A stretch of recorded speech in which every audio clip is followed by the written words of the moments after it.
Hello, everyone, and welcome to Week 10 of the OSU Preview Podcast. I'm Alex Suski, and I'm joined by Asa Lucas and Jace Andrews. Guys, I know we have a tough game to talk about, but how are you doing this morning?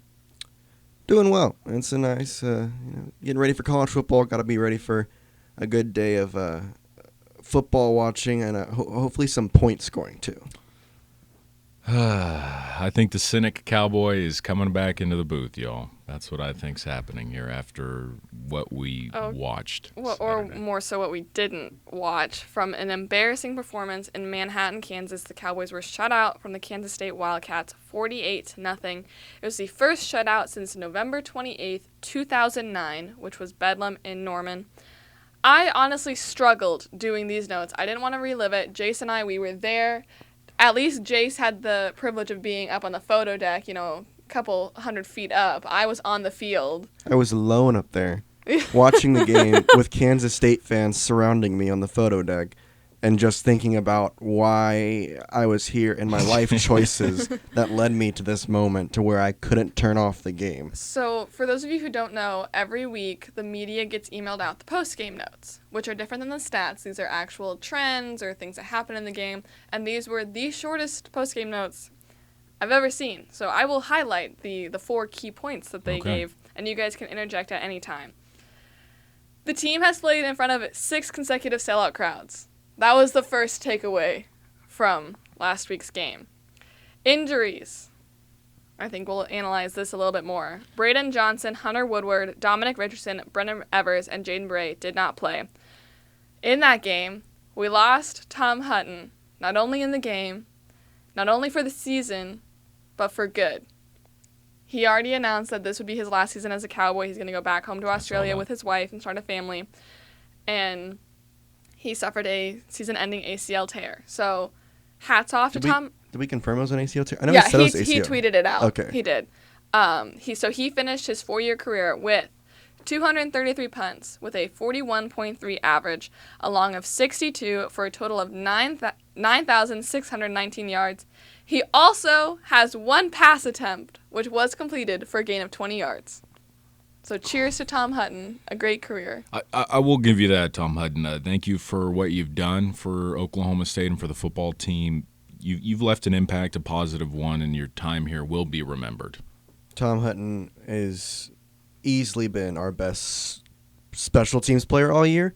Oh, yeah, absolutely. It's a big hit, but Coach Gundy said that the next guy up is just as good. Correct. That was my thought. But it's not as the much as same it stinks as the 29-year-old Australian punter that we know and love. Here's what I'll say. Somebody can be just as good as the next guy up, but you still want that first guy just because of what you've seen from him on the field and the person he's been, and Tom Hutton has been that guy. I will say he's had some of the worst punts in Oklahoma State history, but he's also had probably a bunch of the top 10 punts in Oklahoma State history. The bigger injury headline coming out of this game, did we lose Spencer Sanders? He has been hurt since that TCU game, and I understand that he's tough and wants to compete, but he should not have been playing, honestly, the majority of the second half, let alone with 9 minutes to go in the fourth quarter. There are rumors that he has a broken collarbone and he's out for the year. There's rumors that it's just a strain and he's going to be fine in 2 weeks, or that he's honestly perfectly fine for today's game. And I don't think we'll know until the Cowboys take the field. And what makes me sick is that he only needs 1 win to tie and 2 wins to break the winningest quarterback record. And that's what I want for Spencer. And if he's hurt, he's not going to be able to do that. Oh, man, there's just there's so many problems. I'm trying to think how we're going to address and slice and dice all of this. But going off of Spencer Sanders, I feel like I say this every week on the podcast, and I'll stick with it as one of the themes of Cowboy football in 2022 is, sadly, if Spencer Sanders is not healthy and he cannot play, we're not going to be able to win any more games. Like, our offense we don't have the depth. Even with, if we get all the receivers back that weren't playing, Gunnar Gundy, I respect what he's done, but he just cannot do it. He hasn't shown me that he can do it. He can win games in tough environments. But at the same time, if Spencer Sanders is questionable injury-wise, I don't think you play him against Kansas. We take the loss, and you just focus on Bedlam. Because if Mike Gundy wins Bedlam, a lot of pressure will go off of him this year. Couple things on this. So, first of all, the thing about Spencer is last year we had an elite level defense, meaning he could be average and it didn't matter. Correct. This year we don't have that. Wait. You're saying how would you describe our defense then? We'll get there. I know you want to talk about the defense. Second of all, obviously I know we all have different sources, but from what I have heard, his collarbone is broken and he is out for the next 2 games is what I've heard. Obviously, no confirmation, nothing from anybody. Let me say this, okay? I was at the game. We established that. I was at the post-game conference. Mike Gundy looked like he had been crying. There was no yelling. There was no anger in him, which I know Jace says he wants to see anger, but all I saw was sadness in Mike Gundy's eyes and in his voice.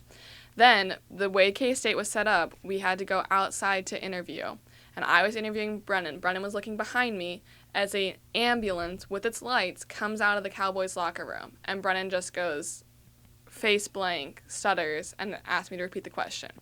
Now, we know that Tom Hutton did tear his ACL. Yeah, do we think that they would have had an ambulance with flashing lights for a punter with an ACL tear? That's a good question. That goes above my pay grade. I couldn't give you an honest answer on that. See, I don't think so. I don't think so because with ACL tears, obviously you can never confirm without an MRI, but you can feel those in a leg. Like a trainer, if you're trained properly, you can feel around in the leg and feel okay. So then okay. Was Gundy crying because he knew that he should have pulled Spencer, and Spencer broke his collarbone and went on an ambulance to prove that? I don't know if he'd be crying Jace, about that. to talk about what you just said, if the collarbone is broken and he can't play the next 2 weeks, that's fine because exactly. Our next 2 opponents are Kansas and Iowa State. Which we'll talk about, but I don't want to talk about Kansas, but I do want to ask you guys this. Iowa State, it's home. I believe it did sell out, correct? It did. It's the blackout game. We say that Gunnar Gundy doesn't have the confidence to play, I call it collegiate ball, which I agree. Do you think that in a sold-out Boone Pickens with everyone cheering for him, he could pull it out? Possibly. I'm not going to say he does a good job. He's a studious kid. I remember watching him in high school. Like, he understands the playbook. I don't think the praise he gets from Mike Gundy is because he's his dad, but because he understands he has a good understanding and a good mind for football. Okay. I love Gunnar Gundy. I'm starting with that. I just don't know what he brings to the table, but that's also because I haven't seen enough of him. Right. I understand that people are concerned. You know, they saw his hand shaking on ESPN. That's not a big deal. Here's the biggest thing. He hasn't had a full game to prove himself. Gunnar Gundy is somewhat like Spencer Sandals. Spencer Sandals. Spencer Sandals. Come Spencer Sandals. He had a late night last night, folks. Please cut sorry. Mr. Andrews some slack. But he's a little bit brittle, and I don't want Gundy brittle? to take a big hit. Like peanut brittle? That's a strong interesting word. Adjective. I mean, that's what it's called when we get injured easily. So. Okay. That's fair. All right, Asa, that's all I have for my notes. Do you want to talk about the defense now? Oh, man. So I remember last week. I'm going to go back into my soapbox now. We swapped spots in the booth, and I remember just saying, I don't think this defense is that good. And you would think Mr. Andrews was Moses in this booth, parting the Red Seas. His face was getting red. He was like, no, we're not a top 5 defense, but we're still a good defense in the Big 12. We're still good. And I was like, I don't think we can rely on our defense to win games. No. And now it officially came out. We are the worst defense in the Big 12. Whoa. We are. Let's not go too heavy here, buddy. We are. Let's talk about OU for a second, bro. They're bad too, but I don't think they're as bad as the Oklahoma State. They gave up 49. Yeah, that's what I'm saying. We lost 48-0. They lost 49-0. Hey, here's all I'll say, man. I understand the defense did not perform, and that's an understatement. But this was a team loss. That's what I'm saying. The defense would have done better had the offense people done have better. saying like, "Oh, fire Casey Dunn, whatever." Yeah. This game was not on the coaches or the coordinators. These boys did not show up to play. They fire act like the players. They had never been on. They're getting on paid the now. field Fire before. them. Yeah. But you know what makes it even worse? So we're giving up. Do you know how many yards per game we're giving up on average? Too much. Probably like just 700. No, 350. 455. Jeez. But it's a team effort when you're giving up 455. You want to know how bad Kansas State's defense is? They're giving up 439 yards per game. That's how much they were giving up, even after playing us. That's an average. Okay. So there's just so many problems here. And I'm not going to say the injury. You can say the injury card or the defensive players. I'm not going to really buy that. But what I will give you, Mr. Andrews, what I will give the Cowboy fans a break, every team does have a bad game every year. Even Alabama has a game. Tennessee will have a bad game. And that was Oklahoma State's like, what are we doing kind of game. And also, every team, one game per year, they will play almost a near-perfect ball game. And I think that was Kansas State's nearly perfect game. Will Howard looked phenomenal. Knowles looked phenomenal. Deuce Vaughn, incredible. Deuce Vaughn is a tiny man. I'm sorry, that was my takeaway from the game. He's like maybe 5'2". Deuce Vaughn is a tiny man. You heard it here. But he can run like nobody's business. To kind of close out on Kansas State, Will Howard fits their scheme better, and it's just tough because we didn't really know what to expect. Yeah, we were prepping from our team. Who said that backup quarterbacks caused the Cowboys issues? I did. Well, the funny that's thing a is, historical fact. Will was a starter in 2020, and it's just yeah. He has experience. It's just tough. That was ugly, and I hope we don't have to talk about this game again. All right, well, let's move on to the Big 12. Okay. I went 2 for 2, improving to 10 and 15. Jace was also 2 for 2 and is 14 and 11. But Asa was the big winner, 3 and 1, and you tied Jace again. We're back. Nipping at his heels. Back for the top spot. Hey, remember when I started out the year like 1 and 5? Yeah, and now that's I'm here? me. There's still hope for me. To also be fair, there was that stretch of games in the beginning where all my teams either lost in overtime or by like 2 points. Hey, so it's been crazy. You also got to remember me picking 2 back-to-back upsets of Texas Tech and TCU, man. Let's go. And then you sadly went with the Red Raiders when it hurt the most. All right. Yeah, that didn't Looking work out. at last week, just my 3 headlines. If you guys have analysis, you can pipe in. Okay. West Virginia blew it against TCU. I truly think they had a chance. Yep. TCU ended up winning 41-31, although it was a back-and-forth game the entire time. Iowa State did trail OU the whole game, losing 27-13. Good job, Jace. You got that right. Baylor blew out Tech, winning 45-17. If you want more analysis, make sure you watch the Poke Report, as Jace is our Big 12 expert, and he dives a little And he deeper. does a very good job, by the way, folks. So it is worth tuning in to get his to watch his discernment. I'll give you just a couple sentences on this. Nobody's coming out of the Big 12 alive. Agree. TCU will fall here soon. There will be one but Big 12 team in the New Year's Six Bowls. It'll probably be the winner of the Big 12 championship game, which, in my opinion, it's going to be TCU versus Texas. That's just the way I see it coming out. The media does love Texas, so if Texas does win out, I think you're right. I think they'll sneak into a New Year's Six Bowl. Here's the problem, and here's what I think what we can hope for as Cowboy fans. If TCU can win that Big 12 championship game, that means they're automatically in the Sugar Bowl, and that Cotton Bowl, which is a at-large team, they're more likely to pick Texas than anybody else. Okay, but this is what I'm in the Big saying. 12. The Guaranteed Rate Bowl stays at the same hotel as the Fiesta Bowl. You're at another big stadium. What's this bowl called? The Guaranteed Guaranteed Rate. But it's in Phoenix. Who? It was what company It's sponsored? a It was mortgage Guaranteed company, Rate. isn't it? Yeah, so it used to be the Motel 6 Cactus Bowl. Oh, the Cactus Bowl. Correct. Yeah, I remember the Now it's Cactus. So I'm Guaranteed saying, Rate why Cactus wouldn't the Bowl. team want to go out to Phoenix again, then stay in Dallas? Here's all I'm Just saying. my opinion. Baylor played in that game a couple, I don't know, like 4 or 5 years ago. It's a cool setup. I mean, I watched the Okay. game. It's a late game. Definitely. As in 3 Phoenix, it's a journalists late who are game. likely going to the bowl game, my hope is for the Guaranteed Rate Bowl. You'd rather go to Bro. Phoenix than Dallas? Let's Yeah. do a podcast live from Phoenix. Ooh, that'd be We fun. might, Okay. folks. So this week, all 10 teams are playing. So just for fun, we're going to pick them all. So we're just going to skip through a little, since normally we pick 2 or 3 matchups. Okay. Starting off, Texas Tech at number 7, an undefeated TCU. Asa? I got to go with TCU. Texas Tech is still reeling from their loss. Max Duggan's not going to slow down, and the Horned Frogs always play better at home. I got TCU winning that one. Yeah, I think this one is the game that we'll all have the same team. I don't know about the rest, but TCU's going to win this one. I already gave the plug for the Poke Report, but make sure you watch that again to hear what Asa thinks about Horned Frogs and tortillas. Oh, my God. TCU is only favored by 8.5, which is interesting considering they are undefeated, ranked in the top 10, and at home, but I have TCU winning as well. Moving on, Baylor at OU. Jace? Oh, man, this is tough. I'm going to go Baylor. In this matchup, it's really a toss-up, but I'm going to go with the hot hand, and that is Baylor. Asa?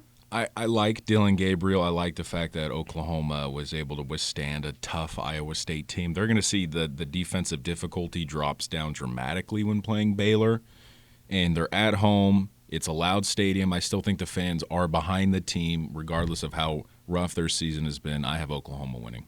I'm going to go with Jace, like he said, going with momentum. Neither team is really having the year the programs typically have. I think it'll be a good game. I have Baylor coming out on top, although OU is favored by 3.5, but the home team typically is favored by 2.5. The home team gets 3 points is kind of the not unspoken rule. Okay, looking at this game, which I think this is going to be the most interesting game of the weekend. West Virginia at Iowa State. This one is the epitome of Big 12 football. Like, this is a straight-up coin toss. You can spend all week preparing your notes, and you really don't know what's going to happen because West Virginia at times offensively, you're like, man, this is like a top 25 offense. And then Iowa State is a top 25 defense. And then they're at home. But if no points scored. That's kind of what I'm feeling. It's going to be a low-scoring game, and with the coin toss, I got to go with the home team. I got Iowa State. My impulsive self wants to say, I don't know what y'all are thinking. This is not a coin toss. This is an easy pick. It's West Virginia. JT Daniels has 1 game off and 1 game on. Here's his on. I'm not going to say that, though, because it is the Big 12, and I agree that everything is a coin toss. I'm still going to take the Mountaineers, but it's going to be close. Man, this is going to be great for me to take the lead from you. It's the 2 toughest road games in the Big 12 that are facing each other. And like you said, Asa, I'm going with Iowa State because they're at home. And if this game was in Morgantown, I'd go with West Virginia. You know, Iowa State's favored by 7 in this game? I'm telling you, Jace, the experts by a know. Touchdown, yeah. Bro, that's the largest favorite besides TCU. Why? The 2 ranked matchups. Number 24, Texas versus number 13, Kansas State. Jace, do you want to start? I like that breath you took. Yeah. Well, I just look at this game and it's weird because, like, Texas is favored by 2.5 on the road. So that means if this was a home game for them, they'd probably be favored by 5.5, which I definitely disagree with because that's not how it should be. I am going to take Texas, though. Not a little hypocritical there, but I'm gonna take Texas. I think, and y'all can burn me for this if it doesn't. I take responsibility. I like to have hot takes. We know this. I've said some very hot takes. Yes, you do. I haven't forgotten some of those too. Texas will not lose another game in the year, besides Big 12 championship bowl game. But Texas is not going to lose another game. They're going to beat Kansas State here. They'll play TCU in a couple weeks. They'll beat them, and that's why I think it'll be TCU and Texas in the Big 12 championship. Asa? So that's what I'll say. Okay, so this one you see on paper, and you're like, okay, Texas is favored by a few points. Unlike Jace, I know that if they were playing in Austin, it'd be no problem. Texas historically plays very well against Kansas State. I don't know why they do. Kansas State's on a 5-game losing streak against Texas. And I think that's going to, in the last 10 matchups, record is 3-7. Kansas State's only won 3 games. So I'm going with the Longhorns on this one. I'm going with Texas as well. Yes, I know Kansas State demolished us, and yes, we beat Texas. But I think in that game, we wanted it more than Texas did, and like we said, we just didn't show up against Kansas State. I believe Texas is the better team.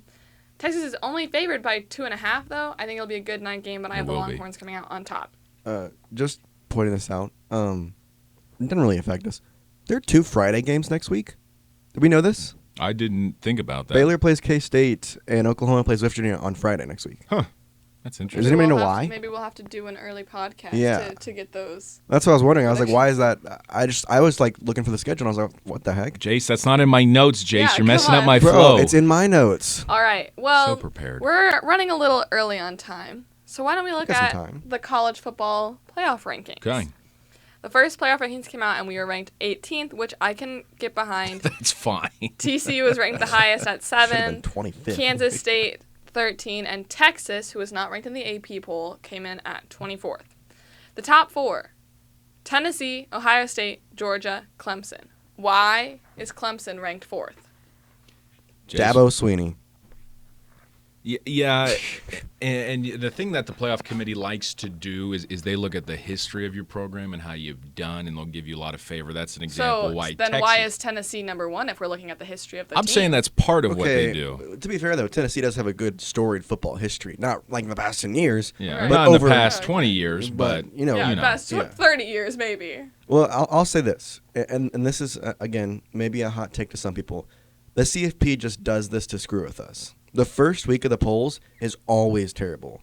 The first couple weeks of the polls are always terrible because some team is always snubbed, i.e. TCU. And then at the end of the season, I do agree, and I like that they always seem to get the best 4 teams in the playoff in that last ranking. But before that last ranking, it is so hard to keep calm because they just feel like they snub so many good teams. Like, this is just me.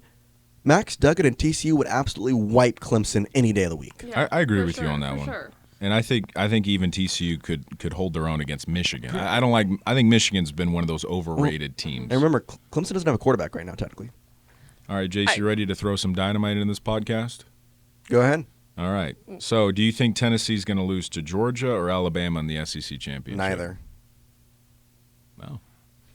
He says Tennessee's winning out? You think Tennessee's winning out? Here's the bad So part. this is my question was going to be who wins the Tennessee at Georgia game? I think Tennessee does. You think Tennessee wins in Athens? Here's the crappy Asa? part.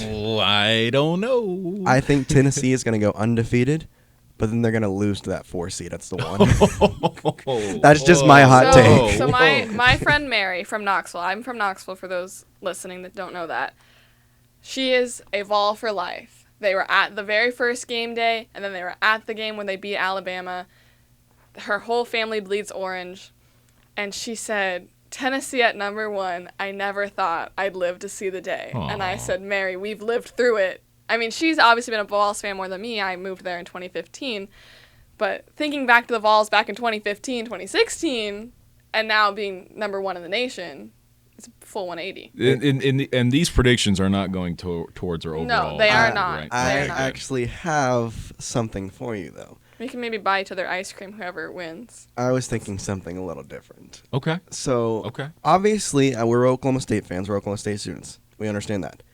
But we cannot deny that there is some history between Asa Lucas and his Texas Longhorns. Just like there's been history with Jace Andrews and his Baylor Bears. Correct. Agreed. I can agree. And my bison. The Bison. In the yes. Bison. So, I wager this to you. You think Georgia's going to win. Agreed. I think Tennessee's going to win. Okay. I think Tennessee's going to win as well, but I don't think I'm You part of this wanna bet. hop in on this? You can hop in if you want, but I don't know if you'd want to. Should Tennessee win the next podcast, you have to come in here wearing a Baylor shirt. I will give you one of mine. You can wear it. And so I then have if a Georgia stash. wins, you're going to wear a Texas I shirt? will wear a Texas shirt. Okay, you know what? Do you wanna I'll shake on shake this? on that right And now. then this can be the photo for This our. will be our podcast. Absolutely, Okay. sir. Let's There you shake on it. Shake on it.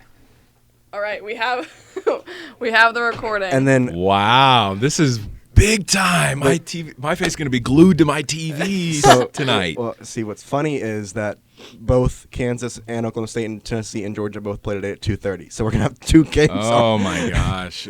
One on the phone, one on One the on- TV, one one on in the the laptop. So here's what I'll say though. With that being said, we'll have to take a picture, obviously, Of course. for proof. Of course. But that could also be. We can maybe put it somewhere in the one of the our on cover the social photo. medias, yes. Yeah. and or we'll something post like it that. all on all our socials. So, Okay. yeah. Well, Big week All for right, us. all right, Kirby. Come on, Kirby. I don't want to be wearing that green. Heisman Hooker, let's go. let's move into, like you said, Cowboys today's game at 2:30 in Lawrence, Kansas, taking on the Jayhawks. Let's just look at Kansas from a distance. Typically, they're a very bad team. That's Yes. a team that you want to play on homecoming because they're an easy win. Taking a look at their season, they beat West Virginia in overtime, beat Houston on the road, beat Iowa State, and they started their season 5-0. Then they lost their starting star quarterback, Jalen Daniels, in the TCU game, in which they then lost by a touchdown. Now, if you watch the Poker Report from last week in Manhattan, we worked alongside Jacob Hall, a Kansas State journalist, and he says TCU is a dirty team and they injure players. They injured Sanders. They injured Martinez, correct? That's the game that he got hurt in? Yes. And Technically. they also hurt Jalen Daniels. So Jason Bean, Asa, who you called Bean Dip, has kept them in it. Yeah, but he's 0-3. Correct, but regardless, the team is still Mr. Bean Dip. 1 win away from being bowl eligible for the first time since 2009. All season, we've said we wanted the Jayhawks to win, but not today. OSU leads the series 41-29-2 all time, 23-15-1 in Lawrence, we've won 17 of the last 18 matchups. Does anyone know when our last loss? 2007. Correct. Do you Did know what my the score homework was? this week. Do you know what the score was? Oh, I have it on my notes. Gosh, what do I remember? It was. I think we scored 23. They scored 35.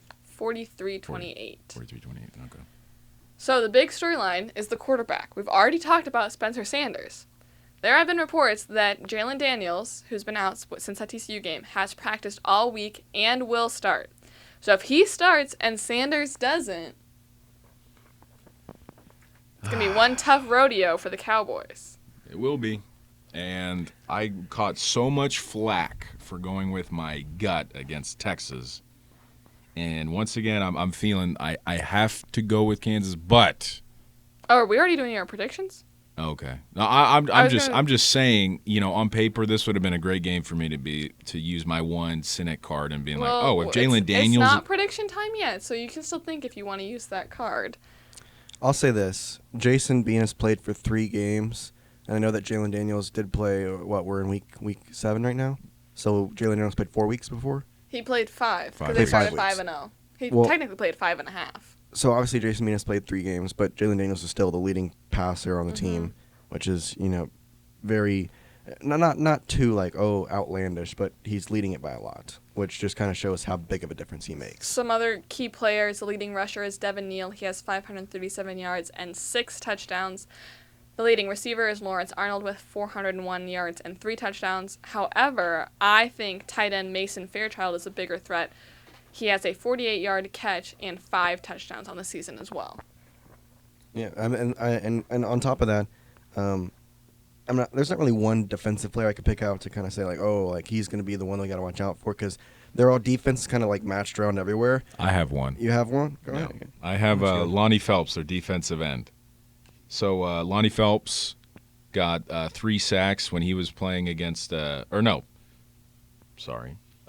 Phelps, one of their leading tacklers on defense. So just keep an eye out for him. He also does a great job with sacks. He's top 25 ranked nationally. He has 6 sacks on the season. The one player I would mention would be Kenny Logan Jr. Okay, yeah. He got 2 interceptions, and we know that. Especially if we have Gunner. Correct. That was kind of my thought of if we have Gunner, he's got to be watching out for him, because Gunner has had a tough time reading defenses in his early part of his OSU career. He's going to need to watch out for him, because I guarantee you Kenny Logan is just going to be sitting in the middle of the field watching his eyes the entire game. Even if Jalen Daniels does play, he could still be rusty. I mean, it's been 3 weeks, but what he did in those first 5 games was very impressive. He could, and the problem is, though, our defense is going to make him look like he's been playing the whole season. Do you have any more analysis before we get into the predictions? Okay. OSU has a 54.2% chance to win. Yesterday, the spread was even. However, Kansas is now favored by 1. The over-under is 63. Asa, do you want to start us off? I do. Okay. I do. And like I said, this for me, if you're having Gunnar Gundy start and Jalen Daniels come back and it's in Lawrence, this is a no-brainer. Go with the Jayhawks. But we don't know. Correct. We don't know. And the times I have gone against OSU, from our most loyal fans, I've received a lot of energy and discomfort. So I'm going to go with the Cowboys. They're going to somehow pull this off. I don't know how, but there will be a way. Maybe I'm going to go with Kansas State, just has a couple blunders because Jalen Daniels will be rusty. We're playing Kansas State again? Or sorry, Kansas. Please no. He's giving us deja vu. Still getting over that one. I have Oklahoma State winning 27, Kansas 24. Jace? Kansas wins. Oh! What?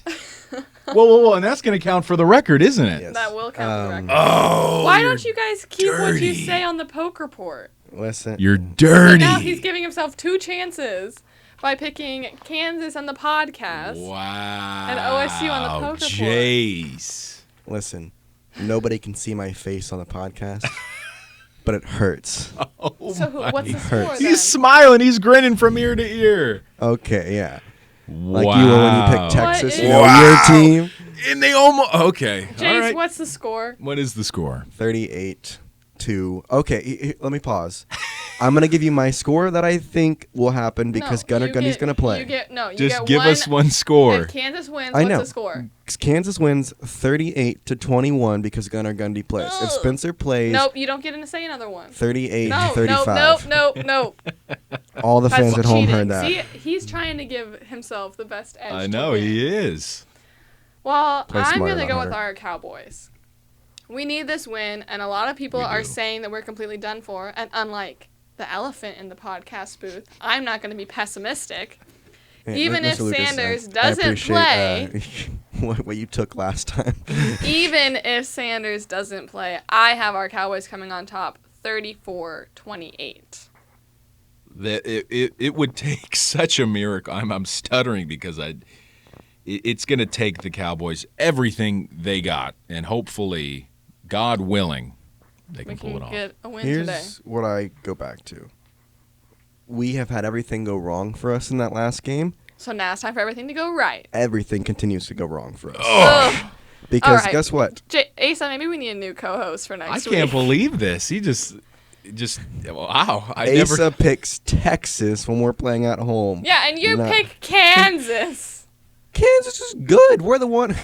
4 weeks ago, we were rooting for Kansas to get bowl eligible. All right, thank you, losses. Mr. Andrews. It's been great having you on the show here. Guess I won't have to wear that Texas Applications shirt are then. now open for a next podcast co-host. You watch them Bulldogs, boy. All right, the Cowboys will take the field at 2:30 today on FS1, so make sure you watch that and watch that Tennessee-Georgia game to see who will have A lot to is on the wear. line. I promise you I'll be watching. All right, well, thank you for tuning into the OSU Preview Podcast. Make sure to check out the Poke Report from yesterday. You can find it on the same YouTube channel that you find this podcast. I'm Alex Dusky, joined by Jace Andrews and Asa Lucas. Have a great day, and Go Pokes!